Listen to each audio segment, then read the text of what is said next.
This year, the television show that's been running on TVJ for 8 years called Talk of Youth has always focused on giving youth a voice. On this Smile Jamaica morning show, we continue the campaign as Talk Up Youth Season 8 is doing to lift our boys, JA, hashtag it, which equals hashtag better men.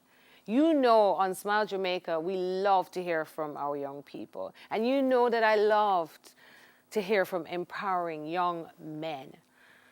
We need to focus on our boys and our men, hear their stories, see how they've overcome so that they can inspire another young man in Jamaica. From heartbreak comes a heartwarming story you need to hear. I have with me Ardo, not Ardo bread from National Baking Company.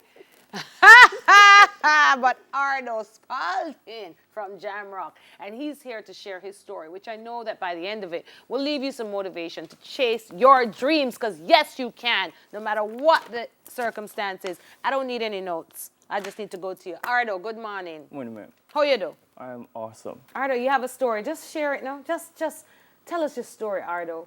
Well, definitely.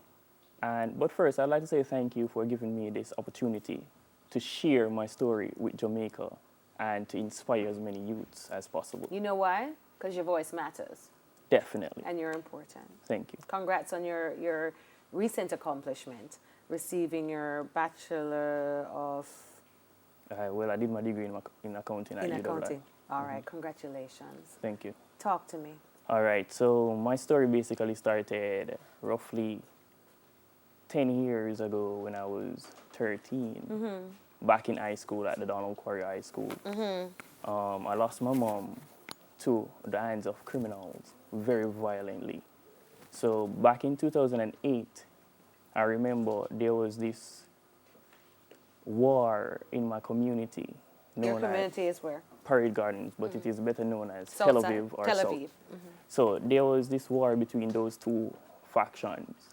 And my mom, she was simply taking my eldest nephew and my youngest brother to school that morning. So she took them to school in Southside, right? And she stayed for devotion. And when she left to come back over to Tel Aviv, they shot her up around 12 times in the back. So. And where were you at this time? I was actually asleep. The gunshot woke me up that morning. Literally woke me up that morning. And when I heard the shots, I knew that somebody actually got hit. Because living in a garrison, we know when somebody got the impacting sound of a bullet hitting somebody. Because when a bullet, when you hear that sound, it's different. A different sound to hitting a building or. Lord, it's terrible. So you were 13. 13. And what happened after you heard the shot and knew that somebody was hit? How did you know? When did you find out it was your mom? Whoa. Well, when I heard and I came to the realization that somebody got shot, what came from my mouth was, whoa, who that get shot now? So I ran from out my yard and went up the lane. So when I was up the lane, I saw a lot of people looking at me with a very sad and depressed face. So an instinct came to me to think that it was somebody from my family. But when I reached at the crime scene, I saw my mom laying face down on the ground with all of those bullet holes. What did that do to you, Ardo? Whoa, that was like the worst experience ever. So this is 13, and after you went through that, who did you then live with? How did you get through high school? All right. After that, my family unit was a single parent family where my mom was the head of the household. So losing her at that point was a big loss, not just for me, but my entire sibling. How many siblings? 7. 7 of you? 7. And you were all left alone? All left alone. I was the 5th child within that 7. So I had 2 younger siblings that was much younger than I was at the time. So the burden of that family unit now fell on my eldest brother. So he had to take up the responsibility of caring, not just for his kids, but for everybody. And when I looked at it, because I started to assess the whole situation, the death of my mom kind of removed the veil of this childish mentality from my eyes. So I started to... You had to become a man. Exactly. I started to see things differently and started to see the world for what it really was, you know?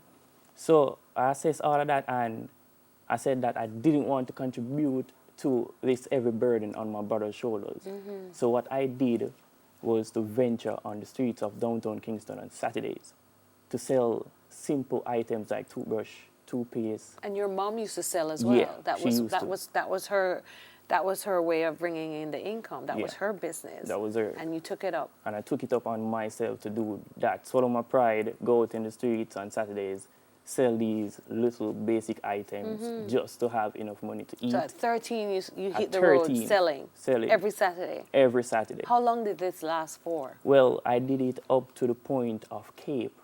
Wow. And then we know university is not cheap. Definitely not. How did you afford university? Well, I couldn't afford it. I remember my official year, when I enrolled at university, I had to apply for a leave of absence from school, took the entire year off. But, you know, we definitely have to give God thanks for everything that he has done for us, because he had basically implemented or push a set of individuals within my life and foundations. One such is the Grace and Staff Community Development Foundation, to whom have been there for me, and not just me, a lot of inner city youths within that community and other communities. So they have been a very good contributing factor towards my university life, as well as the Jamaica Social Investment Fund. I remember when I actually went on the leave of absence, I started to do some calculations in a sense, because I'm saying I don't have anybody to be my guarantor for student loan. I don't have any money to pay for this tuition. How am I going to maneuver? How am I going to defy the odds in a sense? So I said the best way to do that was to actually secure a job, to generate or to work some income in a sense, to put myself through school. So what I did, I learned of this internship program that JSIF, Jamaica Social Investment Fund, was offering at the time. They called it the Poverty Reduction Program. Yes. So I applied like one day before the deadline. And you got through. And I got through. We don't have, I wish we had all morning, because there's so much to learn from you, but were the perpetrators ever caught? I don't know. Violently and murdered your mom? I don't know. I don't know. How are your other siblings dealing with it? How did let's talk about your emotional state now, okay? Yes, we see that you survived, but how are you emotionally? What's your psychosocial state of mind? I mean, are you okay? Are the other siblings okay? All right. The best way to explain how I felt at the time of her death is to basically give you an example. So how I felt was like an individual who fell off of a skyscraper and plummeted into the ground. That was the whole feeling, that was the level of pain I felt at that time. But my coping or healing mechanism or process started when I decided to forgive these perpetrators within my heart, because I learned of the importance of forgiveness. See, you're just better than me. And that's what helped you? That's what helped me, like definitely helped me, because I learned that to forgive, you free yourself from the shackles that these people cause, the pain and the sorrow. Ardo, we need to end violence in this country. Definitely. We're all affected. As a young man, what can we do? Well, what can we do? I was thinking about that same question, because I'm saying that our country is basically riddled or filled with a lot of violence right now. But the best solution that I'm seeing is that I think these youths, they need encouragement. They need people to be there with them. They need somebody to whom can guide them from this whole deviant act. Because even within my situation, I had a light. You know, people normally call them earthly angels.